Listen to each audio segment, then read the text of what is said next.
Welcome back, folks, to #AskGSM, the weekly Monday mailbag video where I answer your questions from Facebook and Twitter right here in this video forum. A lot of great questions this week from both Facebook, Twitter, and YouTube. I've said in the past, if you want to ask a question via YouTube, just leave a comment right here on the video. I will feature in next week's edition. Jose C. was the first ever person to send me a question via YouTube. So here we go. First question is, his question was, do you think Kurt Angle or John Morrison will ever return? And I'm assuming he's talking about to the WWE because Kurt Angle's in TNA at the moment.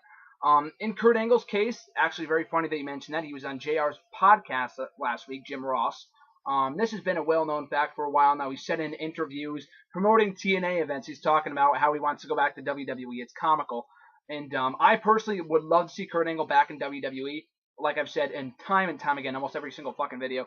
I started watching in April 2008. So obviously around that time that I started watching, I've never been able to see Kurt Angle in a WWE ring on WWE TV.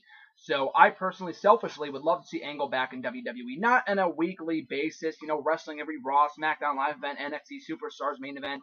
I'm not talking about like that. I'm talking about maybe like a one-off or two-off match, maybe next year at WrestleMania or Royal Rumble appearance or something like that. I would love to see him back in WWE. His TNA contract expires on September 21st of this year. He's the current reigning, I think, the director of operations or whatever it's called, whatever TNA calls that position, over in TNA at the moment. So they have something going for him. If he doesn't re-sign, then maybe they write him off TV. He's been doing well in the role since he started in it a couple of weeks ago. It's better than Dixie Carter or MVP or any other heel authority figure in TNA right now. But that being said, I think there's a very strong possibility that we could see Angle back in WWE at some point. Whether they want him or not is beyond me. I would think so. Maybe just for a one-off appearance, I think it'd be great. The fans want to see it. They could bring him back to do some network stuff, like a weekend Kurt Angle, maybe a Hall of Fame induction someday. And I definitely do think he's worthy for a WWE Hall of Fame induction at some point. But Kurt Angle, I do think is very, very likely that he will be back in WWE. It could be as soon as next year. If he does re-sign with TNA later this year, I just don't think it's very possible that we'll ever see Kurt Angle back in WWE again, unless it's for a Hall of Fame induction. He probably won't be able to wrestle by the time he gets out of TNA if he were to resign later this year. But if he doesn't resign, I think it's very likely that we could see him back in WWE in some capacity. And as far as John Morrison goes, he left the company on good terms back in late 2011. Was never a huge John Morrison fan, but I, like many others, saw a lot of lost potential in him, a lot of wasted talent. I'm not saying even if he was to come back, and I've heard he's improved his mic skills, which is great. I'm not saying even if he was to come back, he'd be given a world championship push. I think he's in his 30s anyway. So I don't think they would push him to the moon. They didn't before. They probably wouldn't now. But it would be cool to see him with John Morrison back in WWE. Like I said, he's improved on the stick since his last stint in WWE a number of years ago. I do think it's likely, not very likely. I think he's doing some filming or acting or something nowadays. Whether that's successful or not, I have no idea. I know he's doing some like indie films, but it's more indie films than I've ever been in, so I got to give the guy props. So that's great for him. But I do think he is also a likely person to come back to WWE at some point, whether it be next year. I mean, it's been almost 3 years since he left WWE, so at this point, who knows when he'll be back. But he did leave the company on good terms, so I assume it's only a matter of time before he comes back as well, maybe for a Royal Rumble appearance, a full-blown run in WWE, who knows, but I think he'll be back at some point as well. So the biggest questions this week coming out of this past Saturday is the signing of KENTA by WWE. A very popular star over in Japan was recently signed by the WWE. So a lot of KENTA questions this week in this week's video, but Gary W., his question was, a newly reformed international airstrike faction, he asks. The likes of Justin Gabriel, Tyson Kidd, Prince Devitt. If he is to sign to WWE, that's not all that likely. Well, it is likely, but it's not yet confirmed. Cesaro and KENTA. Everything you need in the faction, the high flyers, the talkers, the looks, and the powerhouse. It's very funny that you mentioned that because this is drawn comparisons to all the time. I've drawn comparisons to it. A lot of fans have. And it's funny because it's been 3 or 4 years since this was first around and people first started talking about it and it came out and whatever. But there was that one faction in WWE 12, and people still talk about it to this day because it was such a great idea on paper that it's just mind-boggling to me that WWE never did it. That involved William Regal, Sheamus, Wade Barrett, and Drew McIntyre as like a WWE version of World Elite as TNA did a number of years back, except it involved European powers in England, Britain in general, Scotland, Ireland, whatever. So that was a great idea. I'm not sure, like you said, a newly reformed international airstrike with Justin Gabriel and Tyson Kidd heel. I assume that the other people in the faction would have to be heel too. First of all, I love the reunion of Gabriel and Kidd. Someone suggested to me, I think it might have been as another question. I don't know if it was a question or someone told me this in my post that I did on Tyson Kidd on my Facebook page a couple of days ago. Someone said that they should go after the tag team titles, and that'd be great too. But either way, Gabriel and Kidd with them being heels, I guess this would be a heel faction. I guess it would have to be if it's like an international faction. Cesaro, I think, is fine on his own, and after he breaks away from Paul Heyman, I think he should become a single star finally. So I don't know how likely that is. Prince Devitt and Kenta. I think Kenta, his signing was so big, it was so notable. WWE hasn't done something like this since they signed Sin Cara a number of years ago. That ended up being a flop, but you know what I mean, though. They made that out to be a big deal. That I don't think that he should be paired in a stable right off the bat. He has so much talent, so much potential, so much star power from being signed in such a big capacity over in Japan this past week that I don't think throwing him in a stable right off the bat would be the best thing for him. So the people that you named aren't probably the best candidates, but I really do like the idea of another stable. You know, I love the Nexus, I love the Shield, I love stable. I'm a big stable guy. TNA does them all the time and they fail, but WWE, when they have the right guys, they do it right. Like you said, Gabriel and Kidd would be the perfect candidates. Who else? I'm not really sure. Like I said, Cesaro is better on his own. Devitt and Kenta probably would not be best to put them in a stable right off the bat. But I do love the idea of another international airstrike stable, so to speak. So, good idea there. Jared J, his question was, who do you think would be the best manager for Kenta? So, here's the thing with Kenta. I'm not exactly sure if he speaks English. I'm assuming he does. But he's worked in Japan, I think, his entire life, and this is the first time now that he is signed to the WWE, it's his first full contract over in the United States working as a pro wrestler. So that being said, I don't know if he can speak English, speak fluent English. I'm not exactly sure. But that being said, though, if he doesn't, obviously he has to learn language, and that's what Sin Cara didn't do, and look how he turned out. So hopefully he does, and I'm pretty sure he's willing. I mean, he seems like a nice enough guy. And he doesn't have a big head on his shoulders like Mystico / Sin Cara did. But that being said, though, who'd be the best manager for him? I think right off the bat, I don't really want to see them do like a Lord Tensai bullshit thing like they brought in Sakamoto. That'd be really cool if they brought Sakamoto back, but they do the same thing, and I said this in one of my Great American Bash reviews. They did the same thing with Kenzo Suzuki a number of years ago, about 10 years ago, and they had his wife serve as his manager, and they just do they go full blown Japanese with these guys. And Lord Tensai wasn't even Japanese. He wrestled over in Japan, but that was a stupid thing from the start too. But that being said, though, who would be the best manager for Kenta if he did have to have a manager? And obviously, if he can't talk, he can't talk, and he needs a manager. He can just wrestle in the ring. No one really comes to my mind better than Paul Heyman. I mean, if Kenta was to be a babyface, obviously that wouldn't work. But Paul Heyman is like the single best manager in wrestling, and I'm not even saying in just WWE, in wrestling today. There's Lana, there's Zeb Coulter, and those are both very good managers as well, but I think Paul Heyman is the definition of a great manager and easily one of the best in history. So Paul Heyman right off the bat, I think would get him great heat. If he comes in as a heel, like I said, I'm not exactly sure. I'd assume he'd come in as a babyface, given his high-flying offense, so I don't know how that would work. But I'm not exactly sure. Paul Heyman, like I said, is the first one that comes to mind. I'm excited to see what they do with Kenta. Hopefully they have him wrestle down in NXT for a little bit. Maybe not more so on the NXT TV tapings or whatever. Maybe just do a few matches, dark matches, whatever, and then be called up to the main roster. We'll have to wait and see. I'm looking forward to it, though. Andre G, his question was, do you think that Goldust will turn heel on Cody because he's mad that his whole Stardust gimmick is making fun of his gimmick? Great idea and a great prediction. I didn't even think about that, and I would love to see that happen. I'm not saying it's likely, and I don't foresee it happening, but personally, selfishly, I would love to see it happen. I've said this before, even before the whole Stardust bullshit thing started, and like I said before, I'm not a big Stardust fan. I still don't see all that much lasting power in the gimmick. I still think Cody Rhodes is better as Cody Rhodes, and he can become a world champion as Cody Rhodes and not as Stardust. And as I've said a million times, and I hate to sound like a broken record, but once Goldust is gone, once his contract expires after SummerSlam this year, and Cody's back to being on his own, is he going to continue to be Stardust? It doesn't make any sense to me personally, but hopefully, I would love to see Goldust turn heel, for one thing, because I think Cody Rhodes is better as a babyface. But that being said, though, hopefully that if they were to do that, that Cody Rhodes wouldn't stay as Stardust, and then you get Stardust versus Dustin Rhodes at SummerSlam or whatever. Not exactly what I had in mind. Personally, I would do Cody Rhodes versus Goldust, the dream match we've all been waiting for years now. So that's the match that I would personally do. But yeah, that'd be a great idea. I was saying since the start, from when Goldust and Cody first started tag teaming, that Goldust should be the one to turn heel. If one of them had to turn, I would preferably have them both go baby face and face each other as faces, saying, let's find out which brother is better than the other, much like Rey Mysterio and Eddie. They weren't brothers, of course, but they had that face versus face feud going into WrestleMania 21 back in '05. That being said, if one of them had to turn, I would have had to be Goldust because Cody Rhodes is the future and whatever, and Goldust will put over his brother. So that's what I would have done initially, and I would also do it here. So great idea, and like I said, I don't see WWE doing it. I don't think it's all that likely, but I personally would love to see it. Great idea there.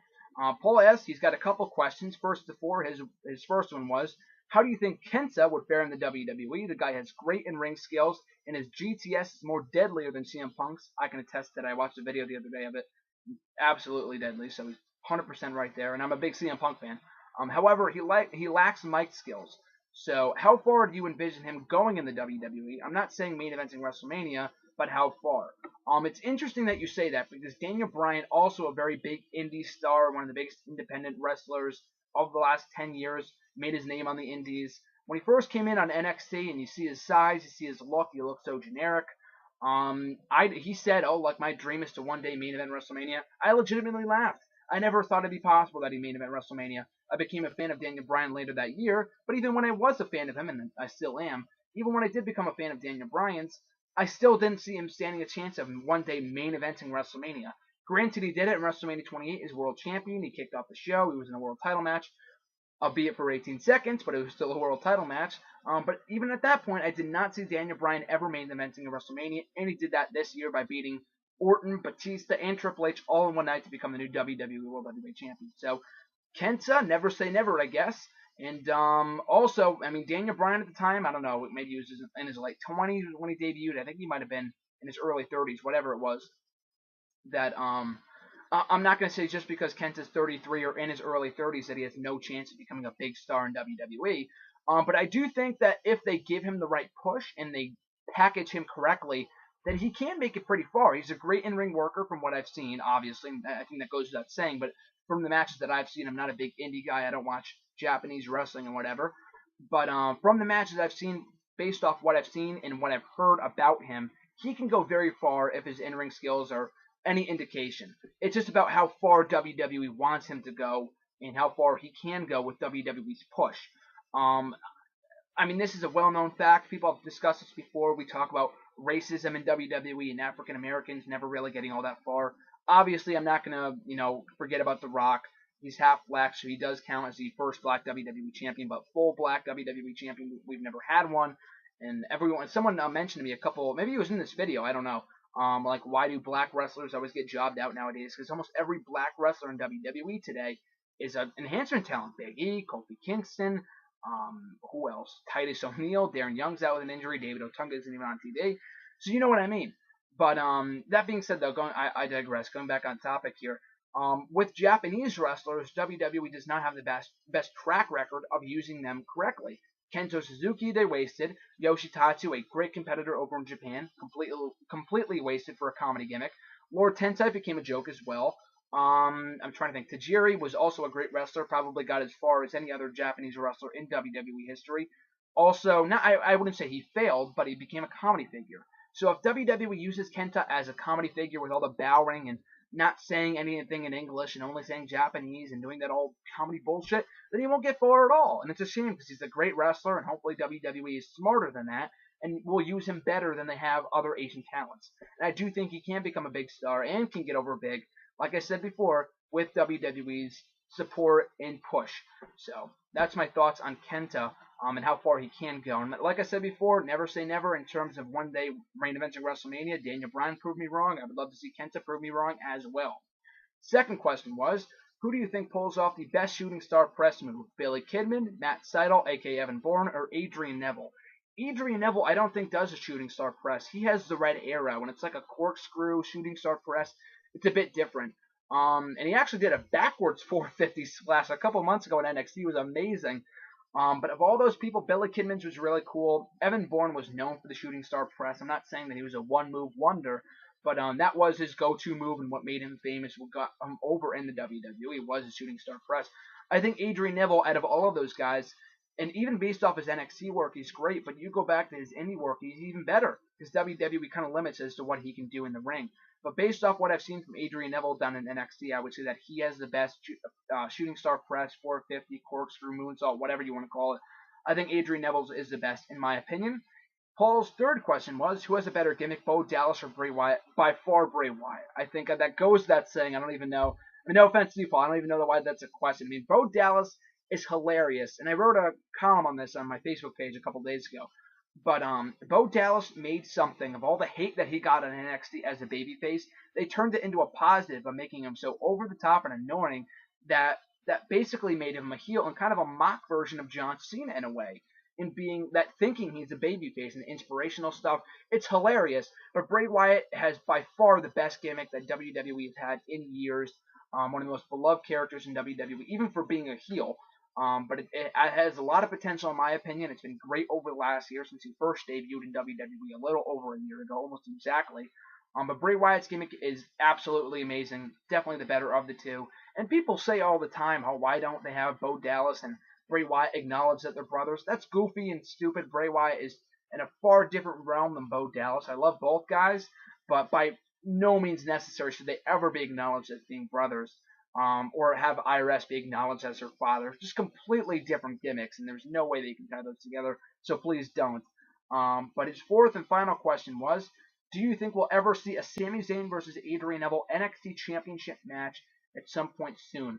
I would think so. I mean, I said this, I don't even actually know if I said this on the show or not, but a couple months ago, I was actually hoping for Sami Zayn, after he came up short of winning the title, I think late last year when he contended against Bo Dallas, he lost. I wanted Bo Dallas to go through Adrian Neville and then go back to feuding with Sami Zayn and give the title to Zayn because I thought Zayn was more ready than Neville was. And I'm not saying I was disappointed when Neville won the championship at Arrival and he's been a great champion, but I do think Sami Zayn, before he heads up to the main roster, is due for a shot or a run with the NXT title. And after he's done with Tyson Kidd, Neville that is, and as is Sami Zayn for that matter, hopefully they can engage in a one-on-one feud for the NXT title, face versus face kind of thing. I don't think one of them has to turn heel like with the Tyson Kidd and Adrian Neville feud. Kidd ended up going heel. I don't think both guys are so over, Adrian Neville and Sami Zayn, that neither of them have to turn. I think it's fine the way it is. But I do hope that if they do end up clashing, maybe on the next NXT special in the fall, whenever it's rumored to be, or even on a random episode of NXT, I would absolutely love for Sami Zayn to dethrone Adrian Neville as NXT champion before he eventually goes up to the main roster. So Ross S., his question was, he's got two questions. His first of the two was, what are your top 5 WrestleMania memories? Very good question. Like I've said time and time again, I started watching in April of 08, so I missed WrestleMania 24. And I'm not going to say my favorite memory from WrestleMania 19, 17, 20, like the Manias that I've watched in the WWE Network. I wasn't there. I wasn't a fan at the time. I didn't watch it live. So it's definitely different for me personally.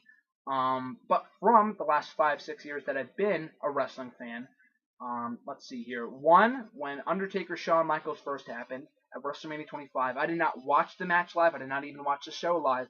But I did I did partake in a WWE.com, or what it was called at the time, WWE Universe. It was like their Facebook at the time, their version of Facebook, their social networking thing. They had a live chat. They had Howard Finkel in there, and the community leader and stuff like that. And they were giving move-by-move analysis during the matchup. And I just remember seeing that Shawn Michaels hit the sweet chin music and Taker kicked out, and I just spit my hot chocolate all over the keyboard because I was just absolutely blown away that he would kick out of that. Which is a great matchup, watching it back a number of months later. So that's one memory. WrestleMania 26, just Bruce Hart. Bruce Hart, the special guest referee for the Bret Hart-Vince McMahon matchup. I watched that WrestleMania over my friend's house, and Bruce Hart was absolutely the worst referee in wrestling history. The brother or half-brother, brother-in-law, whatever it was, of Bret Hart. And that was hysterical. That probably stands out to me as the defining moment of that WrestleMania, oddly enough. WrestleMania 27, I missed the opening matchup and just being pissed about hearing about Daniel Bryan versus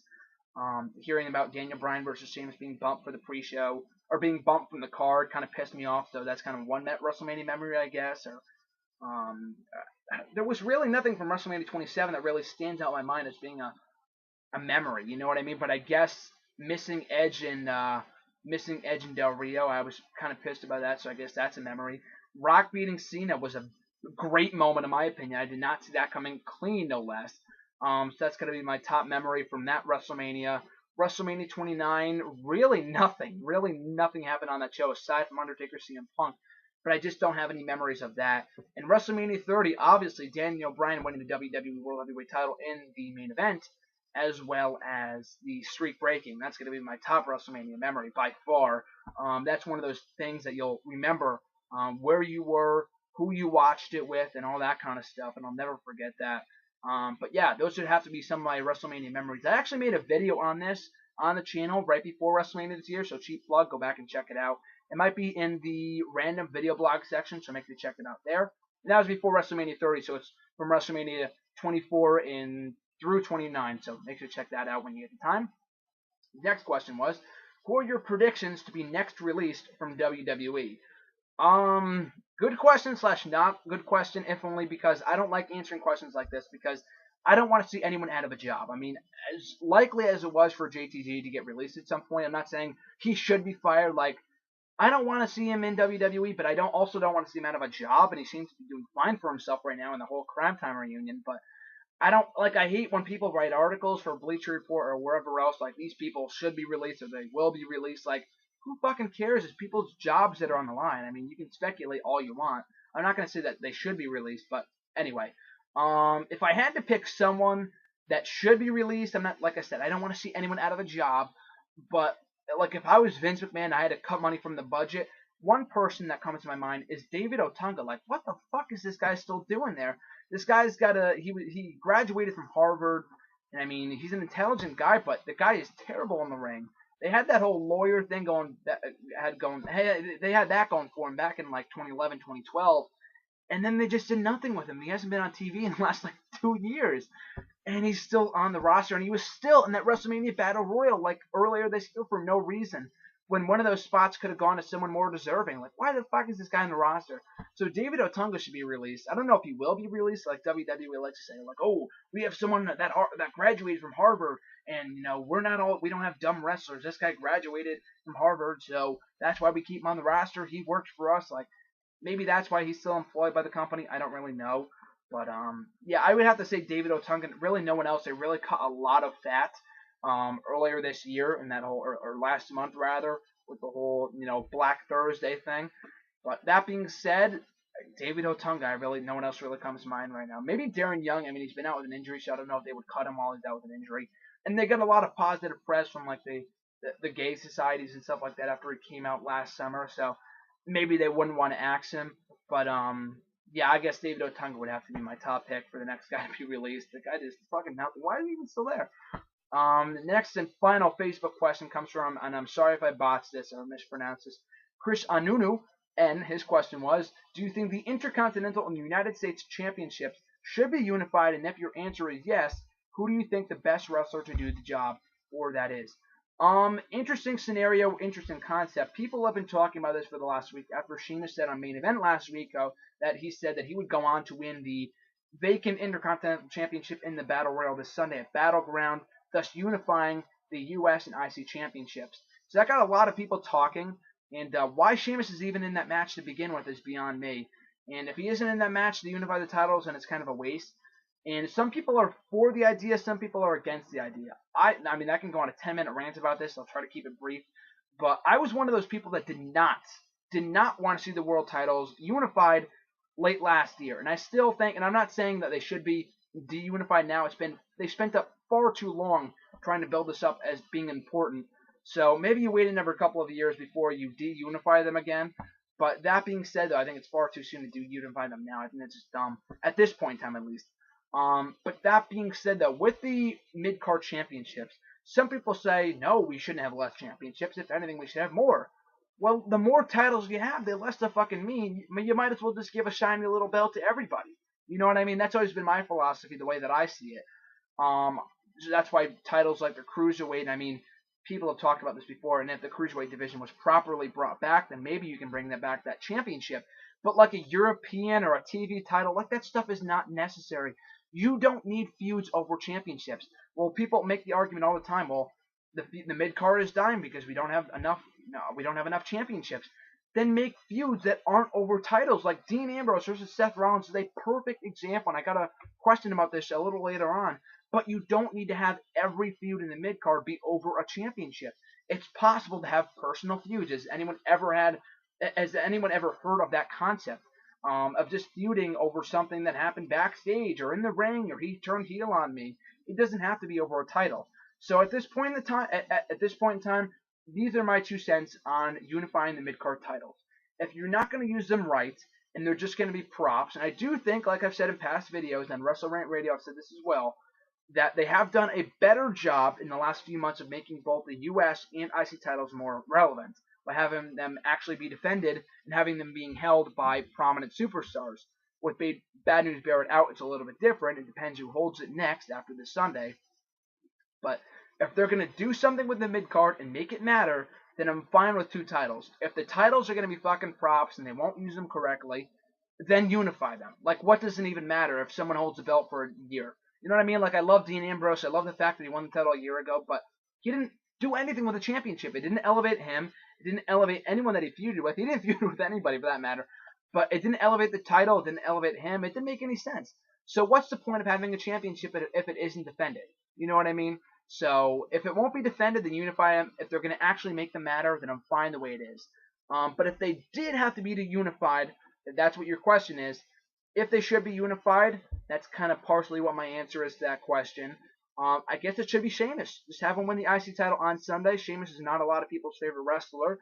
But that being said, though, he can win the titles, maybe even turn heel. When Bad News Barrett comes back, you have him turn face, Sheamus heel, have an amazing series of matches over to the mid-card titles, and bam! You get an awesome mid-card feud with 2 former top guys, or 2 current top guys, however the way you want to look at it, with strong momentum, that a feud that people can actually be invested in and care about because the matches are great, both guys are over, it makes sense. So that's what I would do. I would just have to give both titles to Sheamus and then have him feud with Bad News Barrett, a returning face, upon his return. So that's what I would do. Now time for the Twitter questions. At Becky Bliss Lynch, her question was, what do you think about Roman Reigns? Does he have a future in the WWE? Absolutely. I mean, if right now is any indication, they're obviously priming him for a run at the top of the card in WWE. I mean, he's contending for the WWE World Heavyweight title later this summer, or later this month, like this fucking Sunday. So yeah, what do I think about Roman Reigns? I think he's great. He's got that cool factor about him that we haven't seen in years. But does he have a future in WWE? I would think so. I mean, he's in the world title match later this month, so I don't know. But anyway, I don't know what kind of question is that. But what are my thoughts on Roman Reigns? The guy's great. He's very much over. I think he can be a top star if booked correctly. Just don't shove him down our throats. Don't have him become Cena 2.0. As long as they don't do that, he could have a very bright future in WWE. He still will regardless. It's all about fan support, though.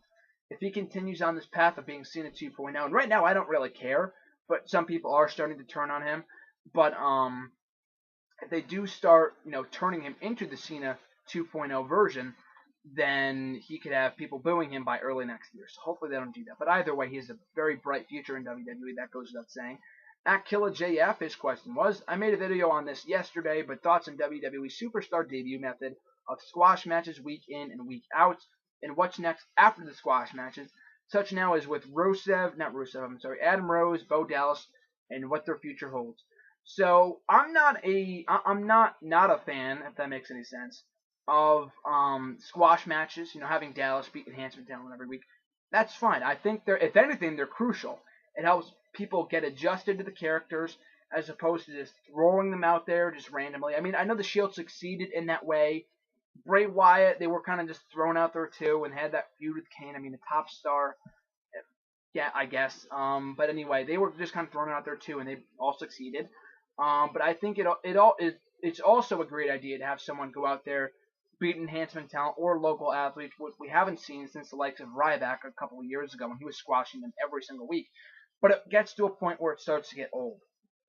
So with Adam Rose and Bo Dallas, they're 2 very different people. I'm a big Rosebud. I'm a bigger Rosebud than I am a believer. But obviously WWE is higher right now on Bo Dallas than they are Adam Rose. I guess they've lost a lot of faith in Rose, which sucks. They invest a lot of time in his character with all the vignettes and shit, but whatever. So, to answer your question, what are my thoughts on the debut method? I think it's fine. I think it's been going back for the last 30, 40 years that people have been debuting this way by beating enhancement talent and local athletes every week. It helps build up their character, get used to the WWE style, get used to WWE TV. I like it. It's good. As long as it's not dragged on for too long. Like Big E is finally, he got to the point where like, okay, you got to stop facing the jobbers. It's getting old. Move on. And then they started the whole feud with Big E. Now he's starting the feud with Jack Swagger.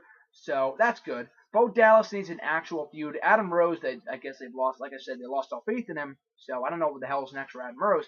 But with Bo Dallas, hopefully he moves into a solid feud at some point in the near future. And I said this on WrestleMania Radio last week. But I could very well see Bo Dallas winning the Intercontinental title Battle Royal this Sunday. And maybe that can get him a feud over the championship. So that'd be really cool. But I'm fine with the method as long as it's not drawn out to the point where like, okay, just fucking move on already. Next question comes from @CodyCollier12. His question was, who would you like to see Kenta face in NXT and WWE as a whole? So like I said, I don't know how likely it is that we see Kenta on the NXT tapings. You know what I mean? Like he won't become like Sin Cara. He was brought immediately up to the main roster, and that's not what they should do with Kenta if Sin Cara is any indication how he turned out. But I think there's a happy medium. I don't think he needs to be on the NXT TV tapings. The guy is an established veteran in the business. He's had a number of years of experience under his belt. He's a great wrestler. He doesn't need to spend much time down in NXT at all. So to put him down in NXT for a couple of weeks on TV would be kind of pointless. So they just have him do, train down there, do some matches, dark matches, whatever, and then they bring him right up. So that could be great. I would be totally fine with that. But if he was to have a few matches down in NXT, obviously two biggest people I would love to see him face is Adrian Neville and Sami Zayn. Those would be two phenomenal matches. In terms of the main roster, I mean, I'm going to sound like a typical smart mark or internet IWC member, whatever else, whatever. I would love to see him face CM Punk if he ever comes back. I mean, that'd be great, seeing how CM Punk stole some moves from him, as did Daniel Bryan. That'd be another amazing matchup. Kenta Bryan, Kenta Seth Rollins, Kenta Cesaro, all the ROH guys. I mean, it would be great candidates for potential Kenta opponents now that he's in the company. And everyone else, like an interesting clash with John Cena would be really, really cool. Randy Orton could also be a kick-ass matchup. Dean Ambrose, Roman Reigns, Bray Wyatt, maybe even at some point. A lot of potential people that he can face here in the U.S. in the WWE that could make for amazing matches. So, yeah, those are only a few of the people that I would like to see him face, and as well as the rest of the WWE roster. Punk, Bryan, Rollins, Cesaro, Neville, and Sami Zayn would be my top picks for matches I would love to see involving Kenta. Next question comes from @RichieVargas_. His question was, if NXT superstars were to be featured in WWE 2K15, do you think that would give them more exposure? Absolutely. I think that could be a great idea, and I was kind of hoping they would do that with WWE 2K14, but they didn't. Props to them, though. I will give them credit where credit is due. In featuring the NXT arena, they have the whole Full Sail University. I think it's awesome. I used to play in that all the time. That's an awesome arena to have in the game. They also have the NXT Championship and the NXT Tag Team titles in WWE 2K14. So I think that's great. That's pretty awesome. So hopefully they can do more with NXT in the new game, and I'm assuming they will, because I think the whole story mode in the new game is that that you go up from the NXT developmental system up to the main event of WrestleMania, and you kind of make your way up the card. So they'll have to invest some more time in the NXT system, I guess, in the game. So to put the NXT Women's title in the game, I think it'd be really good. They kind of came up with that after the game went into production last year, so I could see why it wasn't included. But as far as what your idea is in bringing NXT superstars to the game, absolutely. I would love to see people like, I don't know if Paige will be in there. She debuted too late, but Paige would be great. I mean, she was on the NXT roster for years, so putting her in the game would be logical. Sami Zayn, Adrian Neville, especially given the fact that he's a current NXT champion. Bo Dallas, who was the former champion. The Ascension, maybe. A lot of people I would love to see in the new game. You wouldn't even need to have them as unlockables. I mean, I would prefer it. But even as DLC, you have them as DLC. Adrian Neville, Sami Zayn, maybe a Bayley, a Summer Rae will be in the game regardless. Sasha Banks, a Charlotte, absolutely. I would love to see any of these people in the new game as DLC, unlockables, whatever. And absolutely, it would definitely give them exposure, and NXT as a whole, especially given the fact it's on the fucking WWE network. You want to promote your own network and promote the shows on it. So there you go. That's no better promotion for the network than having NXT in the new video game, which all the casual fans will buy anyway. At Jeremy8911, his question was, thoughts on Kenta signing and who would you like to see him feud with in NXT and on the main roster? I already kind of gave my thoughts on this and who he should face and the feuds and whatever. On the signing itself, I mean, I thought it was, first of all, it's awesome that he's in WWE, like I said. I have not watched much of his work. I've seen enough where I can obviously tell where he's an amazing worker, so it's great that he's in WWE now. He's officially signed, but I heard the Solid Monster talking about this on his podcast a couple days ago, and I absolutely agree in terms of that they should have had the signing, aired live on the WWE network. Granted, it would have been at like 10 in the morning. Who fucking cares? Have it on the network as a network exclusive or anything they did over in Japan. I know they uploaded the footage of the signing up on their YouTube channel, which is great, but if you really want to push network subscriptions, then have that exclusive kind of stuff on the network. So that's my only 2 cents on that. But the signing itself, I think is great. Great to see him in WWE, in NXT, and I look forward to when he's eventually brought up and I can see more of his matches on WWE TV. At the end innovator, his question was, do you think Dean Ambrose should go after the IC Championship after he finishes up his feud with Seth Rollins? Good idea. I think it could give some more prestige to the IC title to give a main event guy. I definitely consider Dean Ambrose and Seth Rollins at this point in time to be main event guys. They've been in enough main events of pay-per-views in the past and Raw, SmackDowns, whatever, to be considered main event guys, and they're over enough to be considered main event guys. So maybe you can even do a deal where Dean Ambrose puts his name in the hat, wins a Battle Royal on Sunday, and maybe their match later on in the night or at SummerSlam the next month is over the Intercontinental title. That's a feud that people care about. It's a feud that does not need to be over the IC Championship, and as you suggested, maybe once this feud with Rollins is done, maybe then you have Ambrose go after the championship. But either way, I think it'd be great, whether it be during his feud with Rollins or afterward, putting the title on Ambrose would be great, as long as he defends the title, unlike he did when he was a part of the Shield with the U.S. Championship. But now that he's on his own, I think it's definitely a lot more likely that he would defend the championship anyway.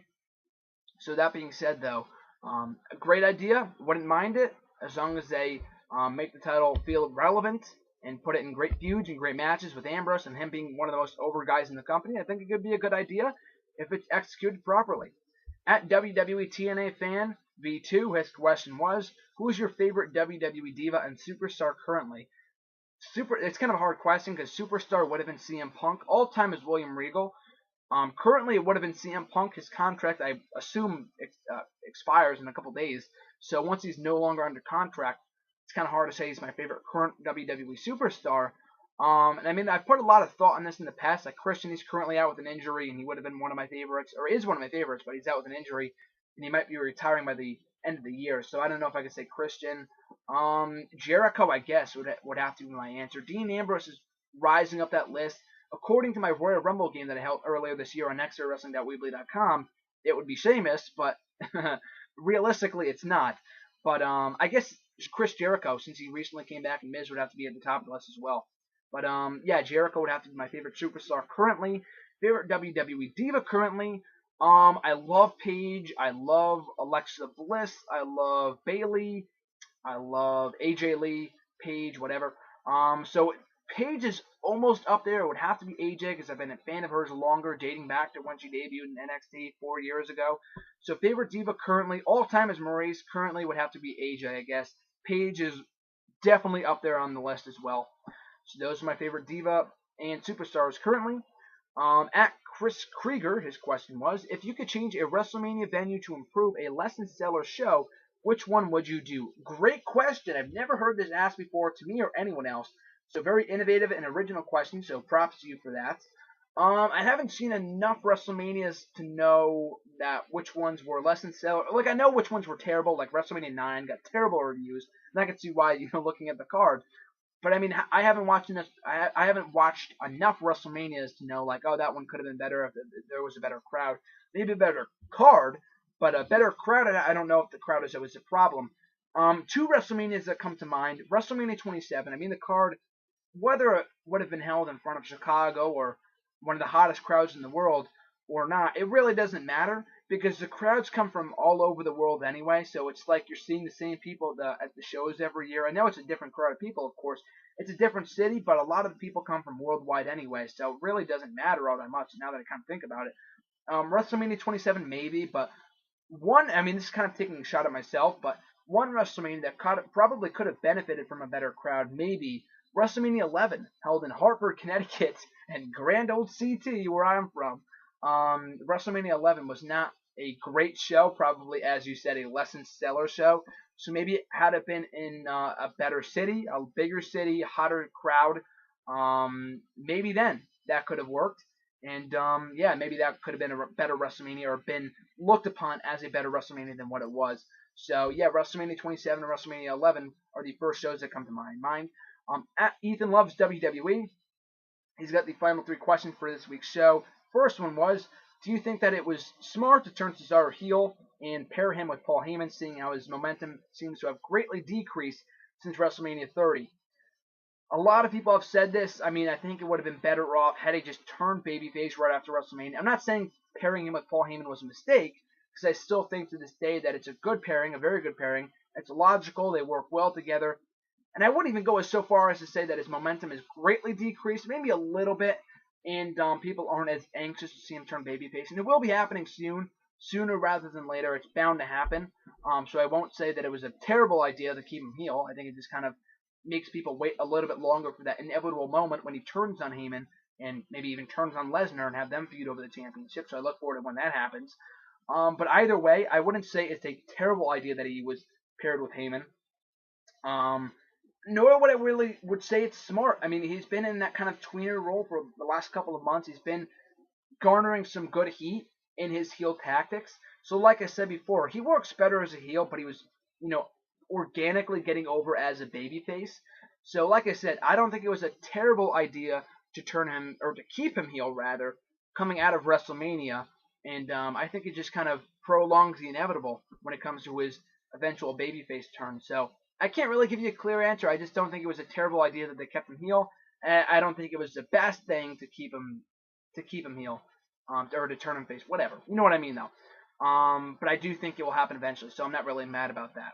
So it wasn't like it was a once in a lifetime opportunity where they couldn't have turned him babyface and they won't ever again. It will happen eventually. I can promise you of that. His next question was, when and who do you see Seth Rollins cashing in Money in the Bank on? You really don't know for sure. I mean, had you would have told me a couple months ago or years ago that Jack Swagger would have cashed in days later on Jericho, I would have never guessed that. Who else? Kane cashing in on the same night when he won it back in 2010, that same year.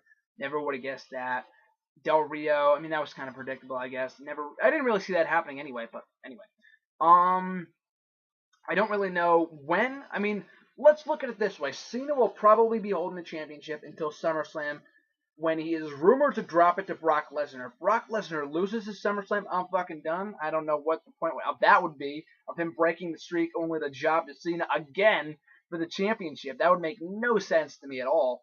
So hopefully that's not the case. But in a logical, perfect world, we'd have Lesnar win the title at SummerSlam, maybe hold it till WrestleMania. I don't know how they would do that, but we'll deal with it when it happens. You have him win it or drop it at WrestleMania to Roman Reigns, Cesaro, whoever, and then Rollins can maybe cash in on Roman Reigns. Then you can do that feud. Have former Shield members feuding, maybe throw Dean Ambrose in there. So yeah, I see Seth Rollins, the earliest him cashing in, I could see him cashing in after WrestleMania next year. I don't think he's even ready for a world title run right now, so maybe later down the line, like I said, early next year, mid next year, right before his contract expires. So probably after WrestleMania next year, and like I just said, who could I see him cashing in on? Roman Reigns or Dean Ambrose if they were to win the title at WrestleMania or beforehand. And that could set up a great feud between the former Shield members over the title. His final question was, seeing as how the general manager role in WWE is kind of useless nowadays, what would be a different role for Sting that he can have if he were to eventually make his debut in WWE? So kind of good timing on this question, seeing how tonight, I mean, by the time you watch this, it's already happened, that with Sting teasing the whole 7-14-14 thing for tonight's Raw, I don't think he's going to be appearing. I mean, by this point you already know, but they'll probably just be announcing his involvement in the video game. But I do think he will sign a contract with the company if he hasn't already. and he can make an appearance. So here's the thing. I've said this on Wrestle Rant Radio in the past, but you don't need to have a regular role for Sting on TV. Like you said, the GM role is useless. Having him as GM would make no sense. It would take away from the mystique of the character, everything that the what his character was all about over in WCW. The Scarecrow, whatever it was, the Crow gimmick that he had over in WCW that he made famous. It would completely defeat the purpose of that. Having him ascend from the rafters with a baseball bat, and then he has to make a fucking match for later in the night. It doesn't make any sense. Can you see Sting, sit behind a desk or something making matches like Vicky Guerrero or Brad Maddox? It's asinine. I don't see that happening, nor should it happen. But anyway, so what role could he have? And like I said before, it's all about the mystique, that factor of Sting that you don't really know what he's going to do, that mysterious factor. Is that it would be completely ruined if he's on TV every single week. He doesn't need to be on TV every single week, and I don't even think he would sign on for that kind of shit. He shouldn't be a commentator or manager, anything like that. Just have him come in, do a one-off appearance at WrestleMania. Maybe you do the matchup with Undertaker next year at Mania. I don't know, but I do think he should and will appear in WrestleMania, or on WWE TV at some point. For a one-off appearance, for a brief storyline. He doesn't need to be wrestling every single week. I don't think he will be, nor should he. So, like I said, I don't think he needs to have a regular role on TV. He doesn't need to. He shouldn't. It takes away from the mystique of the character. Just have him show up on a random episode of Monday Night Raw. Maybe you promote it ahead of time. I don't know. Maybe it's next year or the night after WrestleMania, at WrestleMania itself, or a Hall of Fame induction. Like I said, I don't know. But to answer your question, I can tell you this. It should not be a regular role on Raw or WWE TV in general. Whereas someone like a Ric Flair, I could see him coming back, having a regular role on TV as a manager. But Sting's gimmick and his age, more importantly, being in his mid-50s, kind of prevents any of that from happening. And I don't want to see it happen anyway. So just have Sting come in, do a one-off appearance or a brief storyline or a match next year at WrestleMania, and be done with it, induct him in the Hall of Fame. Feature him some network stuff about the Ultimate Warrior, his own DVD, the video game, WCW content, anything. So, yeah, that's going to do it for that question. And this week's overall edition of Hashtag AskGSM, probably one of the longest, if not the longest edition of the show to date. So, you stuck it through this far in the show, or this far in the episode, then I commend you. Thank you for watching. I always appreciate it. If you want to send in a question, make sure to tweet me on Twitter with the hashtag AskGSM at WrestleRant, or find me on Facebook, my official Facebook page, at Graham GSM Matthews. So hashtag AskGSM on Twitter.